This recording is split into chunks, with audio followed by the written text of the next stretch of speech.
माहिती आहे म्हणतो तुमच्या गावामध्ये कुत्रे असेल त्या भागामध्ये कुत्र जर असेल त्या भागात कुत्र जर दिसलं एक कुत्र जर त्याला दिसलं तर तो दुरून दिसते तो म्हणजे माझ्या एरियामध्ये काय केलं भांडण सर्व केली आहे भांडण कशासाठी आहे मी आणि माझ्या तो कुत्रा म्हणजे माझ्या एरियामध्ये येऊन हा कुत्रा म्हणजे तू माझ्या एरियामध्ये तसंच आपसामध्ये तसंच आहे भाऊ भावाचे देखील तसंच आहे तो म्हणते मी आणि तो म्हणते माझं बापानं मला दिलं पाहिजे त्याला कमी दिलं पाहिजे मला दिलं जास्त दिलं पाहिजे असं प्रत्येकातच आहे पुन्हा पण बुद्धिमान पाहिजे बुद्धी आपल्या बुद्धीचं परिवर्तन करण्यासाठी इथे आलेला आहोत 3 महिने आपला बुद्धीचा विकास करण्याकरता आपण आलेला आहोत मग बोलल्याने बुद्धीचा विकास होईल का त्याला संगतवाणी म्हणतात काय म्हणतात प्रोत्साह वाचा वेळमणी म्हणजे काय प्रोत्साह वाचा वेळमणी तुम्ही ऐकलं ना मुसावादा वेळमणी पिसुनाय वाचा वेळमणी प्रोत्साह वाचा वेळमणी संपोपलापा वेळमणी संपोपलापा वेळमणी या मुसावादामध्ये 4 सील आहेत संपोपलापा वेळमणी म्हणजे मी बोलणार नाही व्यर्थ बोलबोल करणार नाही व्यर्थ बोलणार नाही याचा अर्थ आहे संपोपलापा पिसुनाय म्हणजे मी कुणाची निंदा करणार नाही मी कुणाची निंदा करणार नाही प्रोत्साह वाचा म्हणजे कुणाची चालणी चुकी करणार नाही हे 4 सील आहे आपण काय करतो संपोपलापा वेळमणी करतो ना बोलत राहतो ना बोलणं कसं असावं आवश्यक असं तिथे बोलावं आवश्यक असं तिथं बोलावं आणि आवश्यक तिथं कोण व्यक्ती बोलेल बुद्धिमान आहे ज्याला काहीतरी धर्माची माहिती आहे तो बोलेल नाही तर व्यर्थ बोलतो करण्यामध्ये मग काय होते एखादी व्यक्ती ऐकणार आहे व्यर्थ बोलल्यामुळे काय होते इथं निंदाजनक भाषण चालू आहे बोलणं चालू आहे म्हणजे एखादी व्यक्ती राहते तो दुसऱ्याकडे सांगून देतो म्हणजे त्यामुळे काय होते वादविवाद कशामुळे 4 म्हणून म्हणतात की सम्मा वाचा म्हणजे आपण खोटं बोलू नाही किंवा माहीत सत्य बोला सिद्धार्थ गौतम सत्य बोलले काय माहिती आहे तुम्हाला कुठे सत्य बोलले सिद्धार्थ गौतम कुठे सत्य बोलले सांगा पण तुम्ही ऐकलं ना दररोज ऐकत होते ना ऐकत होते तुम्ही दररोज कुठे सत्य बोलले सांगा बरोबर कपिलवस्तूमध्ये सभागृहामध्ये त्या सेनापतीनं सभा भरवली होती कशाकरता सभा भरवली होती शाक्याने कोलियाचं वाद निर्माण झालं होतं रोहिणी नदीच्या संघर्ष पाण्यावरून संघर्ष होणार होता त्या संघर्ष होणार होता म्हणून त्यांनी संघर्ष मिटवण्याकरता तिथं सत्य बोलले सत्य बोलले म्हणून त्यांनी स्वतः शिक्षा स्वीकारली ना दुसऱ्यांना शिक्षा दिली का त्यांनी दुसऱ्यांना नाही दिली स्वतः म्हणून नेहमी सत्य बोलावं व्यर्थ बोलू नये त्याची निंदा करू नये आणि बळबळ देखील जास्त करू नये कशामध्ये येते आपण दररोज बोलतो ना काय म्हणतो सब पापस कर्ण कुशलस उपसंपदा सचित्त परियोजनम एतम बुद्धान शासन हे शासन आहे बुद्धाचं ज्याप्रमाणे हत्तीच्या पायाच्या ठशामध्ये सर्व प्राण्याचे ठसे त्यामध्ये समावतात त्याप्रकारे या सील समाधी प्रज्ञेचा अभ्यास बरोबरी यात दिलेला आहे या सर्व धर्म जो आहे या सील समाधी प्रज्ञामध्येच आहे दुसऱ्यामध्ये काही नाही आणि अष्टांगिक मार्ग तुम्हाला जर उपदेश दिला सांगितलेला आहे सील समाधी प्रज्ञामध्येच विभागलेला आहे अष्टांगिक मार्ग कशामध्ये विभागलेला आहे शील समाधी आणि प्रज्ञामध्ये विभागलेला आहे शीलामध्ये कोणते भाग येतात म्हणजे कोणते मार्गात अष्टांगिक मार्गामध्ये प्रज्ञामध्ये कोणते भाग येतात कोणते मार्ग येतात समाधीमध्ये कोणते मार्ग येतात हे विभाग दिल्याने आणि त्यांनी शील समाधी प्रज्ञाला म्हणतात याचं तुम्हाला विस्तार म्हणून तिने सांगितलं काय नाव त्यांचं सांगा ना भिक्खूने सांगा नामदेव म्हणजे ते कोणत्या भावने राहिले की नाही आहे की नाही ऐकायला मिळणार आपल्याला असंच आहे तो प्राण्यामध्ये तो ना माणसामध्ये तो विस्तारानं तुम्हाला सविस्तर माहिती देऊन तुम्हाला सांगितलं एकाग्र तुम्ही कसं आहे ते मला माहिती नाही पण मी चित्ताची एकाग्र करायचं आणि दोन्ही कामं केले मी माझी चित्ताची एकाग्रता करण्याचा स्वतःला पाहत होतो स्वतःला कशामध्ये पाहते कशाद्वारे पाहते मनुष्य स्वतःला कसं पाहू आपण स्वतःला पाहायचं आहे कसं पाहू मनाद्वारे पाहायचं आहे मनात प्रमुख आहे ना मनाद्वारे स्वतःला पाहतो श्वासाला पाहिल्यामुळे स्वतःचा निश्चय केल्यामुळे मनाला मन एकाग्र होते मन स्थिर होते आणि मन परिशुद्ध होते एवढा लाभ या ध्यानामध्ये होते म्हणजे आनापानाचा अभ्यास आरामध्ये हात घेणे पानामध्ये सोडणे सती म्हणजे स्मरण करणे जागरूक करून स्वतः येणाऱ्या जाण्याचं स्वतः स्मरण करणे पाहणे त्यालाच म्हणतात समाधी त्याला दुसरं काय आहे परंतु हे शिक्षणाकरता हे प्रशिक्षण काय आहे 3 महिन्याचा वर्षावास आहे आणि वर्षावास कोणाकरता असतो भिक्षू आणि भिक्षुणी करता फक्त रामनेर आणि सरमनेरी 10 वर्ष तरी होतं सरमनेर 10 वर्ष जरी सरमनेरी असेल त्यांना देखील वर्षावास असतो त्यांना फक्त प्रशिक्षण घ्यायला श्रम मौन श्रम म्हणजे श्रम करणे कशाचं श्रम करावं लागतं ना मनाचं परिवर्तन करण्याकरता मनाला बदलवण्याकरता मनातून विकार दूर करण्याकरता मनातून विकाराचं निवारण करण्याकरता त्याला श्रम करावं लागते मनाचं परिवर्तन करण्याकरता किती वेळ पाहिजे हे काय होते काय सम्राट अशोकानं कलिंग जिंकलं की नाही माहीत आहे कोणाला समाधान होतं काय त्याचं समाधान नव्हतं त्याला समाधान केव्हा झालं तुझं केव्हा समाधान झालं त्या समाधान जेव्हा समाधान एक त्याच्या भावाचा मुलगा होता तो जंगलामध्ये राहायचा हो जंगलामध्ये राहायचा भिक्षुकडे राहायचा मोगली पुत्र तिस्सं त्याचं नाव होतं काय नाव होतं मोगली पुत्र तिस्सं त्यांच्याकडे तो राहिला त्या ठिकाणी त्याच्या आईनं त्याला जन्म दिला त्या ठिकाणी जंगलामध्ये उन्हामध्ये भयानक उन्हामध्ये त्या आईनं त्याला जन्म दिला आणि त्याला बोलायला चालायला शिकवलं त्या मुघल पुत्र तिस्सं यांनी आईने शिकवलं आई मोठी सम्राट अशोकाच्या भावाची पत्नी मोठा भाऊ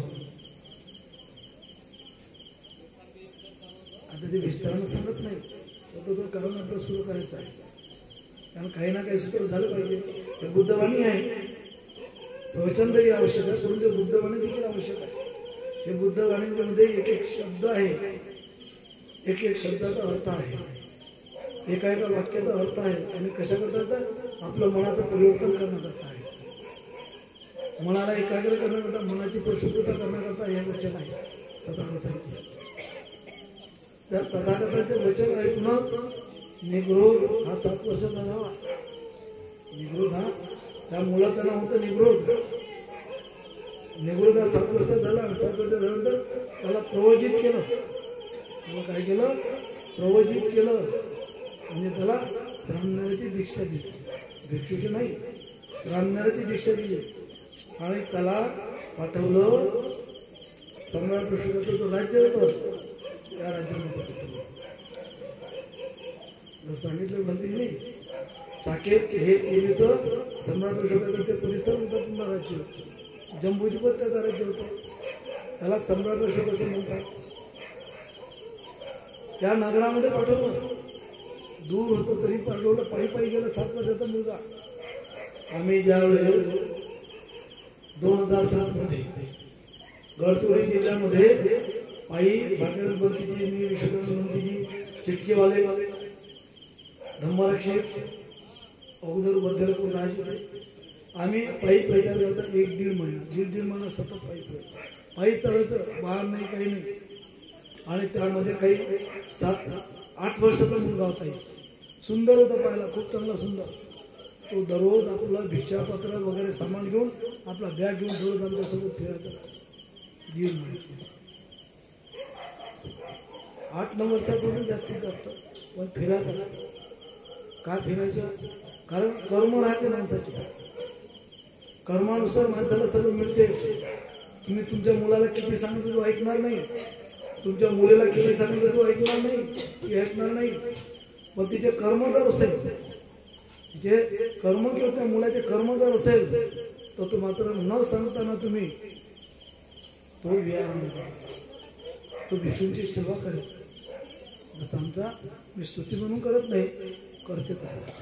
आता चंद्रपूरला आता परित्राणाचं महापरित्राण होतं 12 तारखेला. आम्ही 12 तारखेला गेलो तिथे, 11 तारखेला गेलो. एक मुलगा तर गुणरत्न 10 वर्षाचा मुलगा आहे, तो 12 तारखेपासून रात्रभर तर महापरित्राणामध्ये जागला, रात्रभर जागला, झोपला नाही तो. रात्रभर तुम्हाला चहा आणून द्यायचा, काही करायचा. दिवसभर देखील विहाराच्या समोर फोटो ठेवला मोठा चांगला, त्याचा चांगली सतत फुलाने गेली, हात टाकला, अगरबत्ती म्हणून काही ना काही तुम्ही करत राहायचा. कोणाला पाणी लागलं तर लवकर घेऊन यायचा, चहा लागला तर तोच द्यायचा, जे लागलं तोच द्यायचा. काय कारण आहे? त्याचे कर्म आहेत. कर्म हे काही आयुर्वेद शिकवत नाही त्याला, ते जन्माचे कर्म असतात, त्याचं पूर्वजन्माचे असतात, या जन्माचे असतात. म्हणून ते कर्म आहे, मग त्याचे कर्म होते.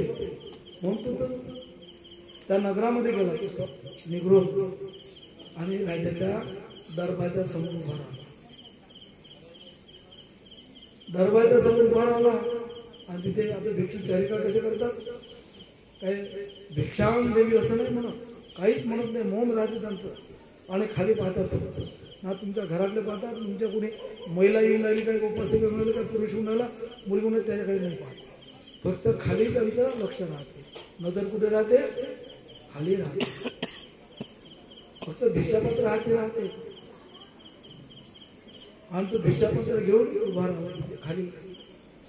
सम्राट अशोकांना पाहिलं, मनामध्ये विचार करते, एवढं जिंकलं, खोली करायचं जिंकलं, पण मला समाधान नाही. अनेक लोक मी राहत असून देखील मला बोलायला यायचे. माझा भाऊ मरण पावला या युद्धामध्ये, माझा पती मरण पावला, असे अनेक लोक त्याला टॉर्चर करायचे, बोलायचे त्याच्यासमोर. थोडा सम्राट राजा असून देखील त्यामुळे त्याचा मग विचलित होतो, चिंतित होता तो. पण ज्यावेळेस त्याने तो पाहिला, गुरु झाला आणि पाहता त्याच्या मनामध्ये प्रसन्नता निर्माण झाली. मी एवढं राज्य चुकून देखील प्रसन्न आहे, चिंता आहे माझ्या मनामध्ये. पण 7 वर्षाचा मुलगा आहे, ब्राह्मण आहे, किती प्रसन्न आहे, त्याच्या चेहऱ्यावर किती प्रसन्नता आहे, त्याचं शरीर किती सुंदर आहे, किती नम्रता आहे त्याच्यामध्ये. खाली पळून आला तो. सम्राट अशोक त्याच्या जवळ गेला आणि त्या बाळाला आतमध्ये घेऊन त्याने विचारलं, आपण कोणाचे शिष्य आहे?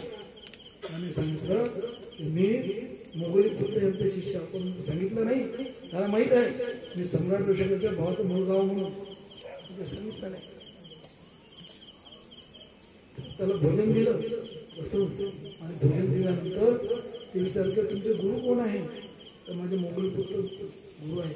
कुठे राहते? त्या जंगलात कुठून आलो. मग ते काय करतात, दुसऱ्या दिवशी ते निघून गेले आपल्या ठिकाणी.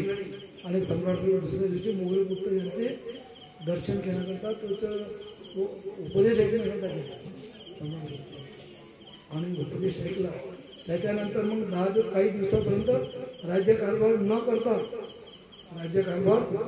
करता तिथे पूर्ण 84,000 धर्मस्कंद आहे, जे भगवंताने उपदेश दिलेले आहे. 82,000 उपदेश तथागताने दिले आणि 2,000 त्यावेळेचे अरब भिक्षू होते त्यांनी दिले. त्याला 84,000 धर्मस्कंद असं म्हणतात. आणि धर्म जे 84,000 धर्मस्कंद आनंद भिक्षू यांनी वैभार येथील सप्तपूर्ण जे धम्मसंगीती झाली 100 महापरिनिर्वाण झालं 100 तिथे 84,000 धम्माचं संगायन केलं. मुखोद्गत त्यांनी म्हटले तिथे न एक शब्द अटकता किंवा मागे पुढे. सम्राट राज्यकारभार न करता वृक्षासारखा सिमेंट अंगावर घातला आणि तिथे काही दिवस राज्यकारभार न करता 84,000 धर्माचा उपदेश त्यांनी ऐकला. म्हणून त्यांनी 84,000 विहार बांधले आणि तो त्यांचा विजय दिवस होता. ते सर्व 84,000 जे विहार बांधले त्याचा उद्घाटनाचा तो दिवस होता. तो विजय दिवस होता. तो कोणता होता? त्यांनी विजय मिळवला. कोणावर कलीमध्ये तर विजय मिळवला नाही, तो तर विजय मिळवला. कोणावर विजय मिळवू शकतो मनुष्य, कोणालाही हरू शकतो, परंतु मनावर विजय मिळवणे फार कठीण आहे. त्याने तो विजय मिळवला. मनावर विजय मिळवून कंट्रोल करता मनाला आणि मनाला कंट्रोल करून विजय मिळवून आपला धम्म स्वीकारला, उपासक म्हणून धर्म स्वीकारला आणि तो विजय मिळवला. आता विजय 10 शिलाचं पालन केलं त्यांनी. सम्राट अशोकाने 10 शिलाचं पालन केलं. त्याला म्हणतात सम्राट अशोक विजय दिवस. बाबासाहेबांनी ते धम्मदीक्षा दिली की नाही, ते धम्मदीक्षा 14 ऑक्टोबरला नाही दिली. अनायशक तो योग असते जीवनामधला. बोधिसत्वाच्या जीवनामध्ये काही काही योग असते, तो योग येत असतो त्यांच्या जीवनामध्ये. म्हणून बाबासाहेबांनी बुद्ध इतिहासानुसार बाबासाहेबांनी अशोक विजयादशमीला ते धर्मांतर धम्मदीक्षा घेतली आणि दिली. पण आम्ही 14 ऑक्टोबर करून ठेवतो. मग जर आपण 14 ऑक्टोबर ते इंग्रजी हे आहे ते तारखा आहेत, त्या मराठी तारखा आहेत. त्या मराठी तारखा वैशाख पौर्णिमा, वैशाख ज्येष्ठ आपलं चैत्र ज्येष्ठ वैशाख भाद्रपद ह्या पौर्णिमा 12 पौर्णिमा ह्या इंग्रजी पौर्णिमा. मग त्यावेळेस सर्व मराठी ह्याच पौर्णिमा होत्या. सिद्धार्थ गौतमाचा जन्म वैशाख पौर्णिमा झाला काय, झाला की नाही? हा वैशाख पौर्णिमा झाला. मे महिन्यात झाला त्याचा जन्म, सांगा तुम्ही. हा ज्ञान प्राप्त मे महिन्यात झाले. मे महिन्यात होते ते पौर्णिमा, बुद्ध पौर्णिमा. मे महिन्यात त्यांना ज्ञान प्राप्त झालं तर मे महिन्यात त्यांचं महापरिनिर्वाण झालं. वैशाख पौर्णिमा झालं. म्हणून बुद्ध इतिहास आहे आणि सम्राट अशोकाने बुद्ध इतिहास सर्व जाणून घेतला आणि म्हणून त्यांनी 84,000 विहार बांधले. त्या प्रचाराकरता 4 सिंह आहे की नाही, 4 दिसले 4 सिंह. त्याच्यावर काय चक्र आहे, चक्र आहे. बुद्ध धम्म संघाचं चक्र आहे, ते प्रतीक आहे. बुद्धाचे 9 गुण आहेत, धम्माचे 6 गुण आहे आणि संघाचे 9 गुण आहे. किती गुण झाले? ह्या 4ही दिशेला पूर्व पश्चिम उत्तर दक्षिण ह्या 4ही दिशेला मी बुद्ध धम्म संघाचा प्रचार केले. प्रतीक आहे त्यांचं. कोणामुळे घडलं हे? कोणामुळे झालं? एका लहान तरुणाने देखील हा सर्वात श्रेष्ठ पुरुषापेक्षा महिलापेक्षा. म्हणून देखील आपलं मनाचं परिवर्तन करण्याचा 3 महिन्याचा हा वेळ आहे. तुम्हाला प्रशिक्षण घेण्याकरता तो आहे. 3 महिन्याचा वेळ कशा करताय? 3 महिने परीक्षण घेण्याकरता, बुद्ध इतिहासाची माहिती करून घेण्याकरता आहे. आणि जर आपण 3 महिन्यात जर परीक्षण घेतलं नाही, आलं नाही आणि बुद्ध इतिहासाची माहिती होईल का तुम्हाला? मी अनेक ठिकाणी शेवटी सांगतो आणि सुरू करतो. अनेक ठिकाणी विचारतो परिचारणामध्ये. आधी समापन होतं आमच्या भिक्षू संघटने याच्या गेलो. खूप होत असं विहार भरलं होतं, बाहेर होते. त्यांना विचारलं सिद्धार्थ गौतमाला बुद्धिसत्वाला त्यांच्या कोणत्या वयामध्ये राहुल बाळाचा जन्म झाला? वयाच्या कोणत्या वर्षी सिद्धार्थ गौतमाला राहुल बाळाचा जन्म झाला? पुण्यावरती त्यांना बाळ झाला हे विचारतात. सांगितलं मला 2-3 वर्षांनी. सांगा बरं पुण्यावरती झालं तर? साधारण पहिलं प्रथमोत्तर भागामध्ये आहे. म्हणजे पहिल्या खंडाकडे पहिल्याच भागामध्ये माहीत आहे का कोणाला? नाही. कोणावरती झाला? वयाच्या 29व्या वर्षी. कोणावरती झाला? वयाच्या 29व्या वर्षी. आणि 29व्या वर्षी त्यांनी गृह त्याग केला. किती वर्षाचा होता राहुल? 7 वर्षाचा. राहुल किती वर्षाचा होता? 7 वर्षाचा. खरोखर आहे का? चूक आहे का बरोबर आहे? औषध चूक आहे का बरोबर आहे? हा चूक आहे का बरोबर आहे? 7 दिवसापासून त्याला व्रत आणि हे कशा माहिती करून घेणं कशासाठी आहे? आपलं बुद्धी इतिहासाची माहिती करून घेण्याकरता 3 महिन्याचा हा वेळ तुम्हाला प्रशिक्षण घेण्याकरता. तुम्ही जर काळजीपूर्वक लक्षपूर्वक ऐकलं तर तुमच्या मनामध्ये राहील. काळजीपूर्वक ऐकलं तर जिथल्या तिथल्या दुर्लक्ष झालं तर मग मनामध्ये विचार येते. इकडे कुणीतरी उपासक वाचन करतात आणि आपलं लक्ष कुठं राहते? डोळे कदाचित तिकडे राहते आणि मन भूतकाळामध्ये किंवा भविष्यामध्ये राहते की नाही? भूतकाळ भविष्य दिसते आपल्याला, वर्तमान काही दिसत नाही. भविष्यामध्ये ते झालं, ते म्हणते जे आले तसं बोलले असं बोलले. मी जर आमच्या सुजातसारखा जर बोललो असतो असं जर बोलत तुम्हाला राग आला असतं की नाही? खरी सांगतो. तो जर बोलला तुमच्या हितासाठी बोलला, तुमच्या परिवर्तनासाठी बोलला आणि आम्ही जर असं बोललो असतो तर तुम्हाला वाईट वाटलं असतं की नाही? दुसरे असे बोलले तर हां आहे की नाही? म्हणून देखील आपण ते समजून घेतलं पाहिजे. धर्म काही साधा सोपा नाही, कठीणही नाही. धर्म काही साधं सोपं नाही आणि कठीण नाही, दोन्ही आहे. आपण कठीण करून घेतलं तर कठीण आहे आणि साधा सोपा करून घेतलं तर सोपंच आहे. त्यात तर कठीण काहीच नाही. म्हणून देखील आपलं मनाचं परिवर्तन करण्याकरता बुद्ध इतिहासाची माहिती करून घेण्याकरता हा 3 महिन्याचा वेळ तुम्हाला दिलेला आहे. जसे मुलांना 9 महिने राहते अभ्यास करण्याकरता शिकण्याकरता, तसं देखील तुम्हाला 3 महिने आहे. मग वेळ गेला तर भूतकाळाचा विचार करू नका. आता वर्तमानामधून आपल्याला करायचं आहे. वर्तमानात भविष्यामध्ये तुम्हाला काय करायचं ते करा भविष्यामध्ये. तर अशा प्रकारे तुमच्या मनाचं परिवर्तन करा आणि शांत बसा. आता आपण बुद्धवाणीच्या पठणाला सुरुवात अगोदर वंदना करूया. म्हणूया ज्यांना येतो त्यांनी सोबत म्हणावं.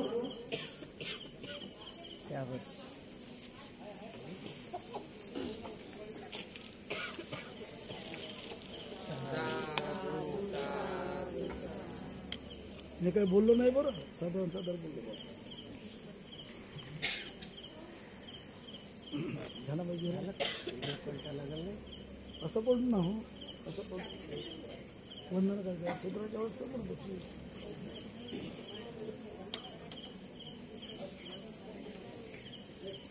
ज्यांना माहिती आहे का त्यांच्याकडे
Sume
दीपे तिरसपुरवरे नागलोके चतुर्थे सबे भूता समीपे सकल दश दिशे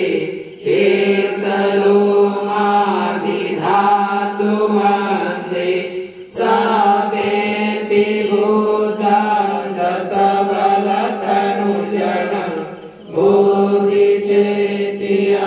नमामि वन्दामि चेत्यां सपटानेषु प्रतिष्ठितं शारीरिकधातु महाबोधि भूतरूपं सकलं सदा यस्मूले निषेधो वा सपरिविजयम् पतो सपयुतं सतां वन्दे तं बोधिपादपम् इमे ते महाबोधि लोकनाथेन पूजितम् अहं पिते नमस्सामि बोधिराजा नमस्तुते बोधिराजा नमस्तुते बोधिराजा नमस्तुते पठमं बोधिपल्लकं द्वितीयं च अनिमिषं तृतीयं च कमलं सेटं चतुर्थं रत्नाकरं पञ्चमं अजपालं च मुचलिन्देन चट्टमं सप्तमं राजायतनं वन्दे तं मुनिसेवितं महादयो महासद्दो बोधिमूले निषेध्या पञ्चमारे पराजित्वा वतु सम्बोधिवोत्तमम् एतेन सत्यवाचेन सोतिते होन्तु सपदम् इति पिसो भगवान् अरहं सम्मा सम्बुद्धो विद्याचरणसम्पन्नो सुखतो लोकविदो अनोत्तरो पुरीशधम्मसारथि सत्ता देवमनुसाणं बुद्धो भगवानिति भूतं जीवितपर्यन्तं सयावनि बाणं शरणं गच्छामि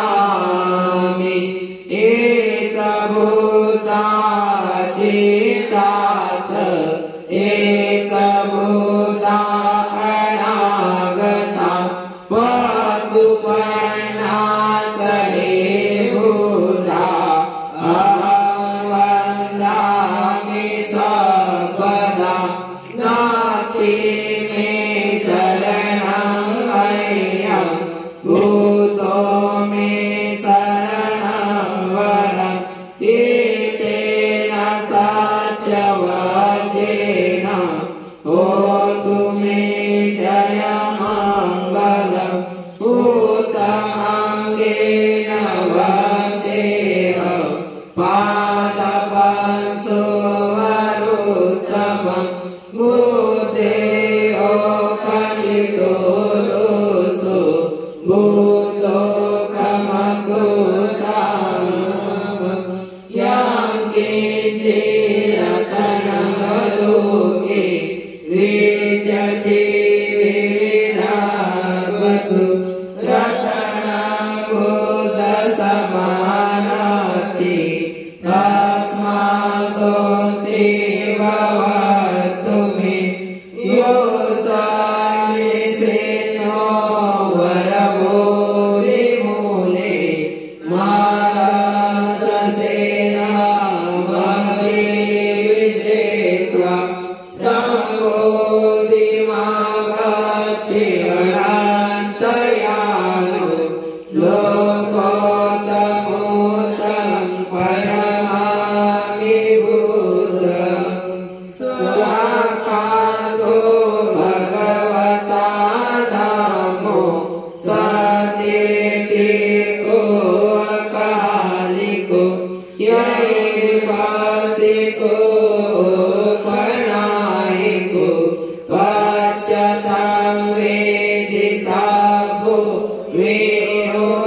अधिकाच एक धम्मा अनागता वाचुपर्णाच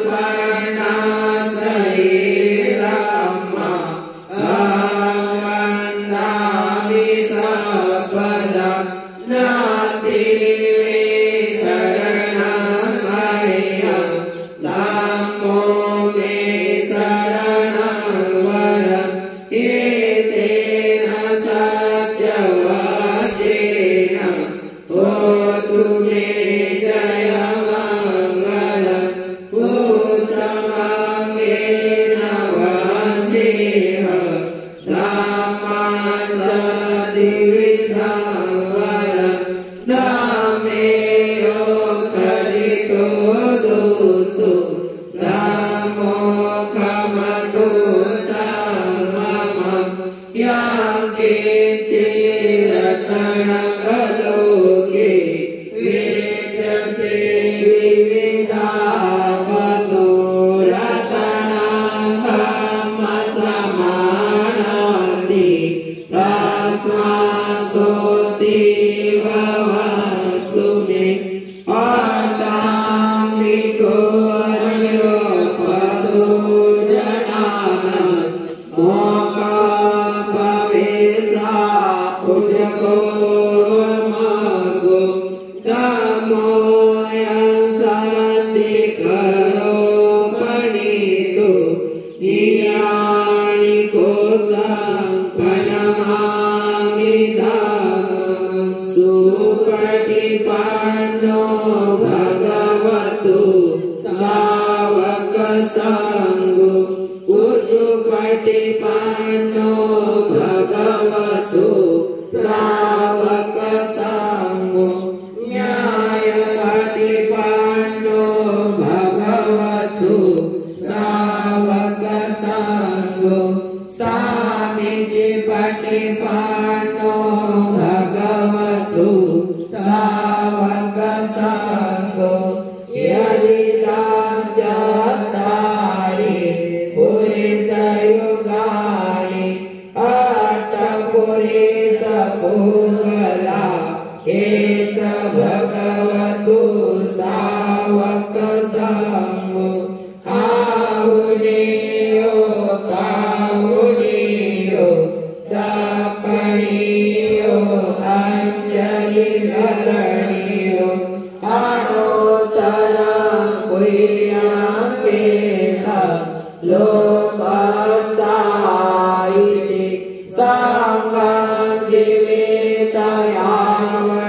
जीवितयावनिपाणं शरणं गच्छामि एकसङ्गादितात् एकसङ्गानागता वाचुपन्नाच सङ्गा अहमन्दामि सपदा नाति मे शरणं मह्यं सङ्गो मे शरणं वरम् एतेन सत्यवाचेन होतु मे जयमङ्गलम् उत्तमाङ्गेन वन्देऽहं सङ्घाचतिविदुत्तमं सङ्घेयो खलितो दोषो सङ्गोतमधुतमं याकेचिरतनगलोके विद्यते विविधावतु रतनं सङ्गसमानन्ति तस्मात्सोऽस्ति भवन्तु मे सङ्गो विशुद्धो वरदाङ्गणीयो सन्निधियो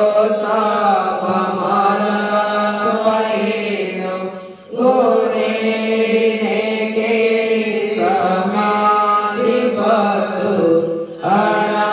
अनासहोतं प्रणमामि सङ्गं